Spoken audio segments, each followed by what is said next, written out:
Hi friends, எல்லாருக்கும் வணக்கம். எல்லோரும் டிஎன்பிஎஸ்சி குரூப் 2 அண்ட் குரூப் 4க்காக ப்ரிப்பேர் பண்ணிட்டுருப்பீங்க.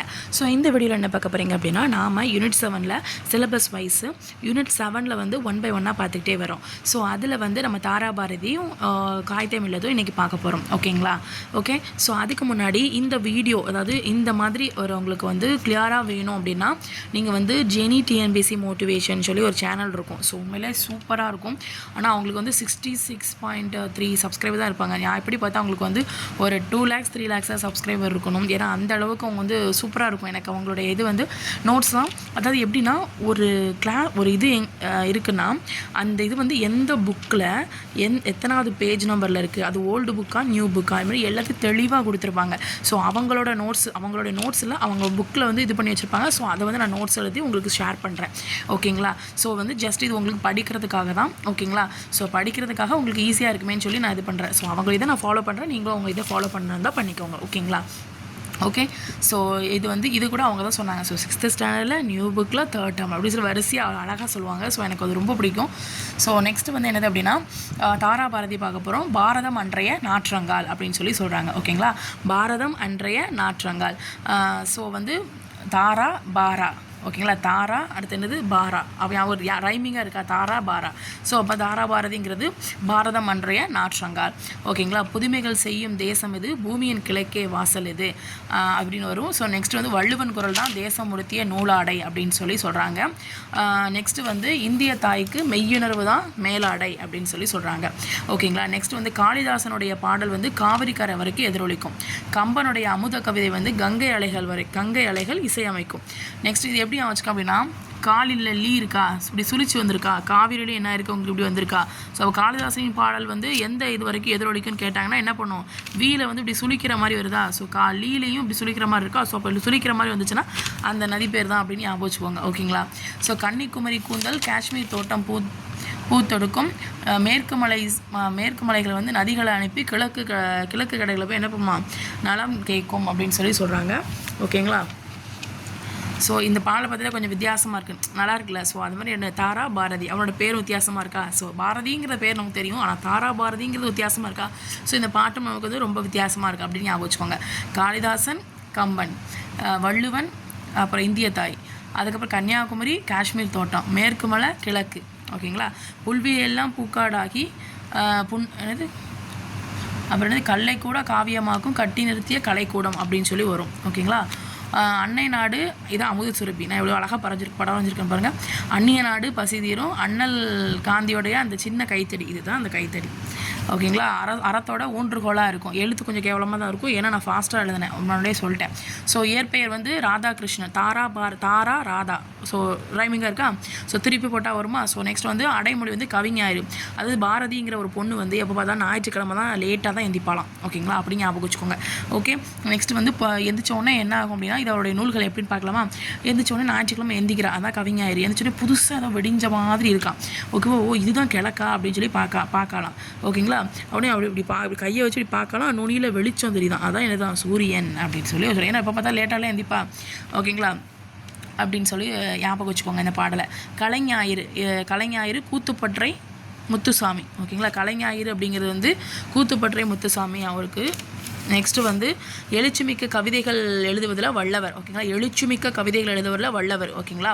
கவிதையெல்லாம் சூப்பராக எழுதுவாங்க. அந்த தூங்கு மூஞ்சிக்கு பாரதி வந்து சும்மா ஒரு காமெடி. ஓகேவா? பாரதி வந்து லேட்டாக எந்திப்பா, புதிய விடியல்களாக இருக்கும், இதுதான் கிழக்கா அப்படின்னு நினைப்பா. ஸோ அதுக்கப்புறம் விரல் நுனியில் அந்த சூரியன் வெளிச்சங்கள் வந்து தெரியும் அப்படின்னு ஞாபகம் வச்சுக்கோங்க. அதான் விரல் நுனி வெளிச்சங்கள். ஓகேங்களா? இவர் வந்து ஒரு ஆசிரியர், தமிழக அரசின் நல்லாசிரியர். அதாவது பாரதி வந்து லேட்டாக தான் எந்திப்பா, ஆனால் ஆசிரியர், சூப்பரான ஆசிரியர். ஸோ அப்போ நல்லாசிரியர் விருது. ஓகேங்களா? 47 to 2000. ஓகேங்களா? ஓகே. இந்த பாட்டு ஞாபகம் இருக்கா, பாரதம் அன்றைய நாற்றங்கால். நெக்ஸ்ட்டு வந்து திண்ணையை இடித்த தெருவாக்கு. அந்த பாரதி எப்போ பார்த்தாலும் எங்கே உட்காந்துருப்பாலாம், திண்ணையிலேயே உட்காந்துருப்பாராம். ஓகேவா? உட்காந்துருப்பாலாம். ஓகேங்களா? சும்மா நான் ஒரு இதுக்காக சொன்னேன், நம்ம திண்ணையில் உட்காந்து என்ன பண்ணுவேன், உட்காரும்பா எப்படி இருக்கேன், நல்லா இருக்கியா அப்படின்னு சொல்லி சொல்லுவாங்க. அப்போ அந்த லைன் ஃபஸ்ட்டு வரும், உங்கள் ஈஸியாக ஞாபகம் வச்சுக்கலாம். நீ ஒதுங்கி வாழ்வது சரிதான், எப்படி ஒதுங்கியே உட்காந்துட்டே இருக்கியா, ஏதாவது வேலைக்கு போகலாம்ல அப்படிங்கிற மாதிரி சொல்கிறத ஞாபகம் வச்சுக்கோங்க. சுட்டு விரல் நீ சுருங்குவதா, உன் சுயநலம் உனக்குள் ஒடுங்குவதா, புல்லாய் பிறந்தேன் நான் என்று நீ புலம்ப வேண்டாம், நெல் கூட புள்ளி நினத்தை சேர்ந்ததா. செம. அதாவது புல்லாக பிறந்தேன் நான் அப்படின்னு நீ நினைக்க வேண்டாம், நெல் கூட முதல்ல அது புல்லாக தான் இருக்கும், அந்த புல் இனத்தை சேர்ந்தது தான். ஸோ பூமியோட பசியை ஃபுல்லாத்தையும் போக்குறது இல்லை, அது மாதிரி தான் அப்படின்னு சொல்கிறாரு. செம்மையாக இருக்குல்ல. கடலில் நான் ஒரு துளி என்று நீ கரைந்து போவதில் பயனென்ன, கடலில் நான் ஒரு முத்தென்று நீ காட்டு முந்தன் தலை தூக்கு. அதாவது கடலில் நான் ஒரு சின்ன துளி தானே அப்படின்னு நினச்சி கரைஞ்சி போவதில் பயன் என்ன, ஒன்றுமே இல்லை. கடலில் நீ ஒரு முத்தாயிரு, உன்னோட இதை நீயே தலை தூக்கு அப்படின்னு சொல்கிறாரு. வந்தது யாருக்கும் தெரியாது, நீ வாழ்ந்ததை உலகம் அறியாது, சந்ததி கூட மறந்துவிடும், உன் சரித்திரம் யாருக்கும் நினைவு வரும். திண்ணைதானே உன் தேசம், உன் தெருவொன்னையா உன்னுலகம், திண்ணையை இடித்த தெருவாக்கு, உன் தெருவை மேலும் விரிவாக்கு, எத்தனை உயரம் இமயமலை, அதில் இன்னொரு சிகரம் உனது தடை, எத்தனை ஞானியர் பார்த்த தரை, நீ இவர்களை விஞ்சில என்ன தடை. செம்மையாக இருக்குது உண்மையிலே. திண்ணை இடித்த தெருவாக்கு உண்மையிலே செம்மையான ஒரு பாடல் தாராபாரதி எழுதியிருக்கிறார். நீ ஏன் உடஞ்சி போயிட்ட, நீ ஏன் இப்படி இருக்கிற, எல்லாத்தையும் ஒரு பாசிட்டிவாக நினச்சி அதை எடுத்து நீ மேலே வா, திண்ணையிலே உட்காந்துட்ருக்க, அதை படித்து வெளியில் வா அப்படிங்கிற மாதிரி ஒரு சூப்பரான ஒரு இதை சொல்லியிருக்காங்க. ஸோ அதுதான் யாருன்னா தாராபாரதி. சரிங்களா, டீச்சராக இருக்காங்க, சும்மாவா நல்லாசிரியர் விருது அப்படிங்கிற மாதிரி ஞாபகம் வச்சுக்கோங்க. ஓகேங்களா. நீ ஒன்று இந்த ஸ்டோரியை சொல்கிறேன், எப்பா திண்ணிலே உட்காந்துட்ருக்க, நல்லா இருக்கியா அப்படிங்க கேட்காடி, இப்படி ஒதுங்கியே இருக்கியப்பா, சுட்டு விரல் நீ சுருங்குவதா நீனு, சுயநலம் உனக்குள்ளே போய் ஒடுக்குதா, சரி கவலைப்படாத, புல்லாக இருக்கிறேன்னு நினச்சி வருத்தப்படுறியா, இல்லை நீ நெல் இருக்குல்ல, நெல்லை பார்த்தியா அது எப்படி இருக்கும், அதுவும் புல் இனத்தை சேர்ந்தது தான், இந்த உலகத்தில் உள்ள மக்கள் எல்லாத்துக்கும் சாப்பாடு கொடுக்குறது இல்லையா, அது மாதிரி கடலில் நீ ஒரு துளியாக இருக்குன்னு நினச்சிட்ருக்க, ஸோ அதை விட நீ ஒரு முத்தாயிரு, ஸோ உன்னோட இதை நீ தான் தலை தூக்கி காமிக்கணும், நீ வந்தது யாருக்குமே தெரியாது, நீ வாழ்ந்ததை யாருக்குமே அறியாது, ஆனால் உன்னோட சரித்திரம் கண்டிப்பாக எல்லாருக்கும் ஞாபகம் வரும். ஸோ திண்ணையிலேயே உன் வாழ்க்கையை அழைச்சிடாத. ஸோ இந்த திண்ணையில் தெருவை நீ இன்னும் கொஞ்சம் விரிவாக்கணும். இமயமலை எவ்வளோ பெரிய பெருசு உயரமாக இருக்குது, ஸோ அதில் உன்னோட தலை கூட இன்னொரு சிகரமாக இருக்கணும். ஸோ எத்தனை ஞானியர் பிறந்த இந்த இதில் இவர்களை விஞ்சிற என்ன தடை அப்படின்னு சொல்லி அழகாக சொல்லியிருக்காரு. உண்மையிலே சூப்பர். நெக்ஸ்ட் பூமி பந்து என்ன விலை, உன் புகழை தந்து விளங்கும் விலை வாங்கும் விலை. இந்த பூமி பந்து எவ்வளோ ரூபா சொல்லுவாங்களே, எவ்வளோ ரூபா சொல்கிறாடே, எவ்வளோ ரூபா, நாம் இப்பொழுது புறப்படுவோம், நல்லதை எண்ணி செயல்படுவோம். செம சூப்பர். ஓகே. ஸோ நெக்ஸ்ட்டு வேலைகள் இல்லை, நீ இதாகிட்டே இருக்காத, வெளியில் வா, நீ இது கிடையாது, நீ அவ்வளோ பெருசு அப்படிங்கிற மாதிரி உணர்த்துறாரு. ஓகேங்களா. வேலைகளில் வேள்விகளே, மூளையில் கிடக்கும் வாலிபனே, தினம் முதுகலாக வேலையை தேடுகிறார், முதுகலாக வேலையை தேடிட்டு இருக்கீங்க. ஸோ பாலைவனம் தான் வாழ்க்கைனா நமக்கு ஒரு இது சொல்கிற மாதிரி. ஓகேங்களா. ஒரு அட்வைஸ், நம்மளை இன்னும் கொஞ்சம் என்கரேஜ் பண்ணுற மாதிரி ஒரு பாடலில் பாடுறதா யாருன்னா தாராபாரதி. பாலைவனம் தான் வாழ்க்கையினா வெறும் பல்லவி, எதற்கு பாடுற, பாலைவனம் நம்ம வாழ்க்கை போச்சு, பாலைவனமாக போச்சு, எதுக்கு பாடிக்கிட்டு இருக்கேன், வெறுங்கை என்பது மூடத்தனம், உன் கையில் வெறும் கைனா மூடத்தனம் நினச்சிட்ருக்கா, விரல்கள் எத்தனை இருக்குது, 10 இருக்குது. ஓகேவா, மூலதனமாக உனக்கு அதுவே இருக்குது. ஸோ கருங்கல் பாறையும் நொறுக்கி விடும், உன் கைகளில் பூமி சுழன்று வரும். கருங்கல் பாறையை கூட என்ன பண்ணும், நொறுக்கி விட்டுருமா, உன் கைகளில் பூமி சுழன்று வரும் சொல்கிறாங்க. கட்டை விரலை விடவும் இமயம் குட்டை என்பதை எடுத்து சொல், உன் கட்டை விரலை விட இமயம் சின்னது, அப்படியா, அது மேலே எடுத்து சொல்லு மற்றவங்கிட்ட. சுட்டு விரலின் நகமாய் வானம் சுருங்கியதென்று முழங்கி சொல், தோள்கள் உனது தொழிற்சாலை, நீ தொடுமிடமெல்லாம் மலர்சாலை, தோல்விகள் எதுவும் உனக்கில்லை, இதை தொடுவானம்தான் உன் இல்லை. கால்நகம் சிறிய, அதாவது கை கால் தோல் எல்லாத்தையும் சொல்கிறாரு தாராபாரதி. கால்நகம் சிறிய கோடுகள் வழியே கங்கையும் சிந்துவும் ஓடி வரும், தோள்கள் 2 தெற்கும் வடக்காய் துருவங்களுக்கு பாலமிடும். மண்புழுவல்ல மானிடமே உன் மாவழி காட்டு வாணியமே, விண்ணிலும் மண்ணிலும் விளைவுகளே இவை வேலைகள் அல்ல வேள்விகளே. சூப்பர். இதுவும் அதை நமக்கு ஒரு மோட்டிவேஷன் மாதிரி கொடுக்குறாரு. யார், நம்ம தாராபாரதி. மோட்டிவேஷன் மாதிரி வந்துச்சுன்னா யார், உங்களுக்கு தாராபாரதி. ஓகேங்களா. கை கால் தோல் கட்டை விரல் சுண்டு விரல் அப்படி ஒவ்வொன்றா சொல்லிட்டு இருந்தாலும் யார், தாராபாரதி. அவர் திண்ணையிலே உட்காந்துருக்காரு, எஞ்சி போய் வேலையை பாரு அப்படின்னு சொல்கிறது அதுவும் எனது தாராபாரதி. ஓகேங்களா. Next 1947 to 2000.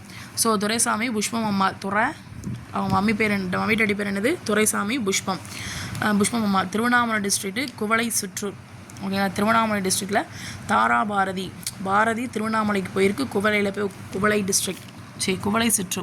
34 வருஷம் டீச்சராக இருந்திருக்கிறாரு, நல்லாசிரியருக்கான விருது டாக்டர் ராதாகிருஷ்ணன் விருது வாங்கியிருக்கிறாரு. ஸோ நெக்ஸ்ட்டு புதிய விடியல் விரனுடைய வெளிச்சம், இதுக்கு முன்னாடியே பார்த்தோம். பூமியை தெருக்கும் பொன்சாவி இன்னொரு சிகரம், இதெல்லாமே கவிதை நூல்.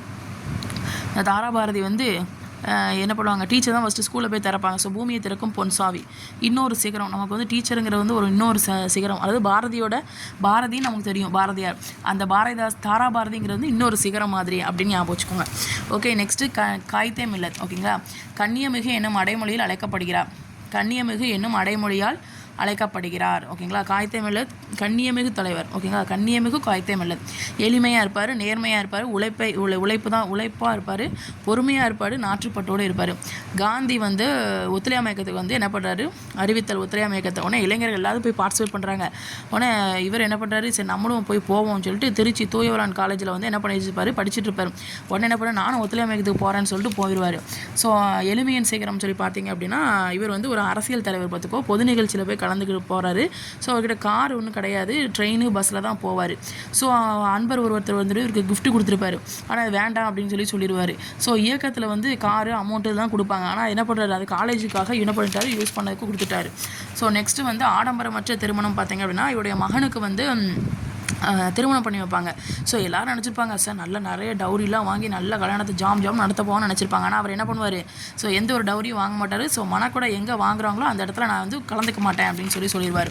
ஸோ நேர்மையாக இருக்கிறது பார்க்கலாம். ஸோ அவர் என்ன பண்ணுறாரு, அவரோட அலுவலகத்தில் வந்து உட்காந்து வேலை பார்த்துட்டு இருக்கும்போது என்ன பண்ணுவார், பணியாளர் ஒருவரை வந்து கூப்பிட்டுட்டு, இதில் வந்து இந்த இது இருக்குப்பா, இதை போய் என்ன பண்ணுவேன், மறக்காமல் போய் பணம் செலுத்தி போட்டுவிட்ரு அப்படின்னு சொல்லுவாங்க. உடனே அஞ்சல் தலை வந்து நான் போய் வெளியில் வாங்கி போல நம்மக்கிட்டே இருக்கல, அதே வச்சுருட்டுமா. இல்லை இது என் தனிப்பட்ட இது, எனக்கு காசு கொடுத்தே வாங்கிட்டு வா அப்படின்னு சொல்லுவார்.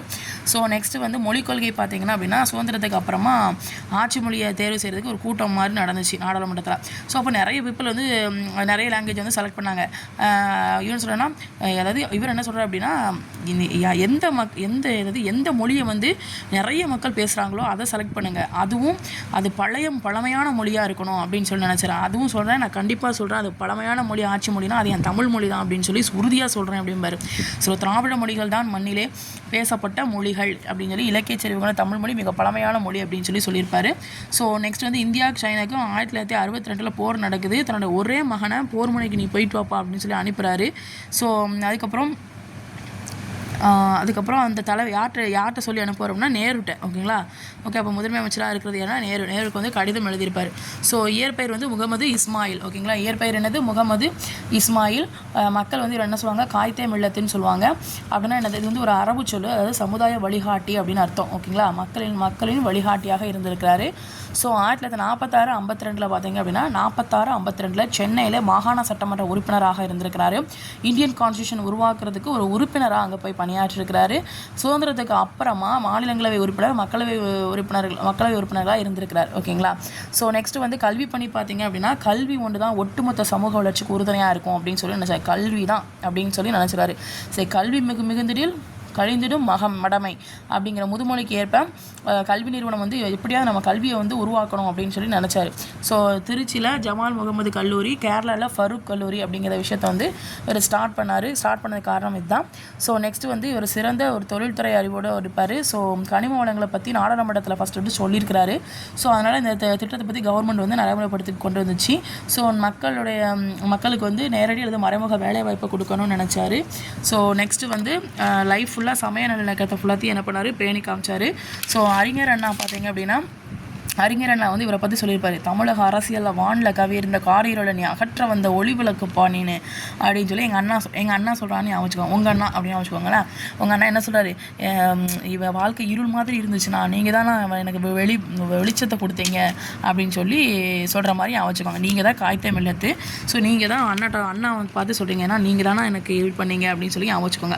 உடனே பெரியவங்களாம் என்ன பண்ணாங்க, சார் இப்படிப்பட்ட பையன் கிடைக்கிறதுக்கு அரிதுப்பா, இவர் ரொம்ப உத்தமமான மனுஷன் அப்படின்னு சொல்லி உன்னை பார்த்து பெரியவங்கலாம் சொல்கிற மாதிரி ஞாபகம் வச்சுக்கோங்க. ஓகேங்களா. ஓகே, இதோடு உங்களுக்கு வந்து காய்தே மில்லத்து, அதுக்கப்புறம் இன்னொன்று தாராபாரதி முடிஞ்சிருச்சு. ஓகேங்களா. இது வந்து உங்களுக்கு வீடியோ கிளியராக வேணும் அப்படின்னா, இந்த இது உங்களுக்கு இதாகலை அப்படின்னா நீங்கள் என்ன பண்ணுங்கள், ஒன்று இதை பாஸ் பண்ணி வச்சுட்டு பாருங்கள், இல்லைனா ஜெனடிஎன்பிசி இதை பாருங்கள். ஓகேங்களா. நான் ஏன் அடிக்கடி சொல்கிறேன் அப்படின்னா, என் வீடியோ பார்த்து எனக்கு காசு வரணும் அப்படிலாம் நினைக்க மாட்டேன். ஏன்னா அதெல்லாம் ஏன்னா 50 சப்ஸ்கிரைப் அவ்வளோ, 400 சப்ஸ்கிரைப் அவ்வளோதான். பட் எனக்கு என்னென்னா, இது மாதிரி நிறைய வீடியோ நல்லா போடுறாங்க. ஸோ அவங்களோட இது வந்து ரீச் ஆகணும். ஸோ அவங்களோட இது வந்து எல்லாருக்கும் போய் சேரணும், எல்லோரும் வந்து பார்த்துக்கணும் அப்படிங்கிறதுக்காக தான் சொல்கிறேன். ஓகேங்களா. ஸோ ஸ்டடி பண்ணும்போது எல்லோரும் சேர்ந்து படிப்போம்.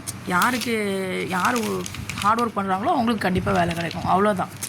இது நான் காமிக்காத அப்படி எந்த ஒரு இதுவும் கிடையாது. ஓகேங்களா? ஸோ அடுத்த வீடியோவில் கண்ணதாசன் வருவார். ஸோ அதுக்கப்புறம் பாவேந்தர் பாரதிதாசன் வருவார். பாரதிதாசன் பாருங்கள், பாரதிதாசன். ஓகேங்களா? கண்ணதாசன் அப்புறம் பாரதிதாசன். Okay friends, by.